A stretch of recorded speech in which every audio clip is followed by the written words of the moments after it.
తెలుగుదేశం వాళ్ళు. పొత్తు కోసం కూడా తెలుగుదేశమే పాపులర్. తెలుగుదేశానికి నష్టం బీజేపీ వాళ్ళని తెలిసినా తప్పనిసరి పరిస్థితిలో మరి ఎన్నికలకు వెళ్ళలేము అనేటువంటి ఒక ఈ పేర చూపులు చూస్తూ వాళ్ళ వైపు చూస్తున్నటువంటి పరిస్థితి అయితే మాత్రం ఖచ్చితంగా. ఇలాంటి పరిస్థితుల్లో బీజేపీకి సంబంధించినటువంటి వాళ్ళు ఎందుకు చంద్రబాబు నాయుడు మీడియా దగ్గర మాట్లాడలేదు అంటే నేను అనుకున్న ప్రకారంగా సంతృప్తికరంగా చర్చలు జరగలేదు ఒకటి.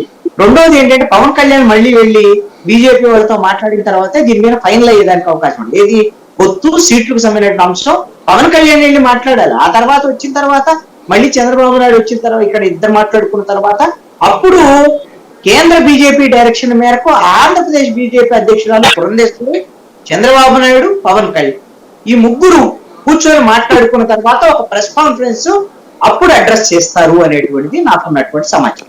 ఏంటి ఈ నెగిటివ్ గా ఉన్నటువంటి అంశము బీజేపీ వాళ్ళతో ఉన్నటువంటి దాంట్లో నేను ఈ సోషల్ మీడియాలో జరుగుతున్నటువంటి చర్చ ఇది ఎంత మేరకు నిజమో తెలియదు, నాకు తెలియదు. నేను అలాంటిది ఏదైనా ఉందేమోనని అనుమానం వస్తుంది. ఎందుకంటే చంద్రబాబు నాయుడు ముభావంగా ఢిల్లీ నుంచి వెనక్కి వస్తున్నటువంటి సందర్భం ఏమిటి అని అంటే పొత్తుగిన పెట్టుకోవాలి అనుకుంటే తెలుగుదేశంతో బీజేపీకి మీరు పవన్ కళ్యాణ్ కి 2.5 సంవత్సరాలు ముఖ్యమంత్రి అవ్వటం కానీ పవర్ షేరింగ్ కానీ అలాంటి అవకాశం ఇస్తేనే మేము పొత్తు పెట్టుకుంటామనే కండిషన్ పెట్టారా బీజేపీ వాళ్ళు? ఇలాంటిదైతే చర్చ జరుగుతుంది. ఎందుకోసమంటే మొత్తం తీసుకెళ్లి మనమందరం గెలిచిన తర్వాత చంద్రబాబు నాయుడు చేతుల్లో పెడితే గెలిచిన తర్వాత చంద్రబాబు నాయుడు ఏం మాట్లాడుతారో వాళ్ళకి తెలుసు కదా. అందుకని వాళ్ళు గ్రిప్ లో పెట్టుకోవడానికి మరి ఇలాంటి ప్రతిపాదన ఏమన్నా చేశారు.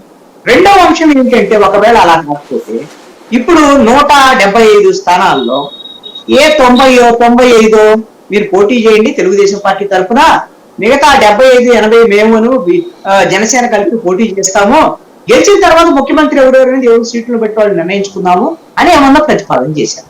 ఇప్పుడు అలాంటి పరిస్థితి వచ్చిందనుకోండి, ఏ 80-90 సీట్లు 90 చేశారనుకోండి తెలుగుదేశం పార్టీ, ఒక 60-70 గెలిచారనుకోండి, మ్యాజిక్ ఫిగర్ అయితే ఉండాలి కదా ప్రభుత్వం ఏర్పాటు చేయడానికి. మరి అప్పుడు ఎవరు ఉండాలి? ఒకవేళ వాళ్ళు ఇచ్చేటువంటి పరిస్థితి అప్పుడు జనసేన బీజేపీ వాళ్ళు సహకారం కావాలి కదా. అప్పుడు ముఖ్యమంత్రి ఎవరైనా చంద్రబాబు నాయుడు గారు కదా, తెలుగుదేశం కాదు కదా నిర్ణయించేది. లోకేష్ చెప్పినట్టుగా మా నాన్న ముఖ్యమంత్రి అని చెప్పడానికి లేదు కదా, ఎవరైనా ముఖ్యమంత్రి కావచ్చు. ఇలాంటిది ఏమన్నా వాళ్ళు మరి సీట్ల విషయంలో ఏమన్నా ప్రతిపాదన చేశారా? నాకు ఇలాంటి అనుమానాలన్నీ చాలా ఉన్నాయి. ఇవి కాదు కూడదు అని అంటే పొత్తు లేదు అనేటువంటి దాని మీద ఇప్పటికే చంద్రబాబు నాయుడుకి ఒక అవగాహన, ఒక జరుగుతున్నటువంటి పరిణామాలను గమనిస్తున్నారు. చంద్రబాబు నాయుడు ఏమి రాజకీయంగా అవగాహన లేనివాడు కాదు కదా. ఎందుకంటే బీజేపీ ఇంకొక వైపున ట్రయల్స్ వేస్తుంది. ఆ ట్రయల్స్ నేను ఆ విషయంలో ఇప్పటికీ కూడా నేను క్లారిటీ కొన్నాను. ఈ చిరంజీవిని రాజ్యసభకు పంపించి అవసరం అనుకుంటే జనసేన బీజేపీ ఒంటరిగా పోటీ చేసేటువంటి ట్రయల్స్ కూడా నడుస్తున్నాయి ఒక వైపున. అదేవిధంగా ముద్రగడ్డ పద్మనాభం వంటి వాళ్ళని బీజేపీ చేర్చుకొని అవసరమైతే విడిగా పోటీ చేయాలి, తెలుగుదేశాన్ని వదిలేసినటువంటి ఇలాంటి ప్రయత్నాలు ఉన్నటువంటి సందర్భంలో తెలుగుదేశం పార్టీకి బీజేపీతో గత్యంతరం లేనటువంటి పరిస్థితిలో పొత్తు పెట్టుకోవాల్సినటువంటి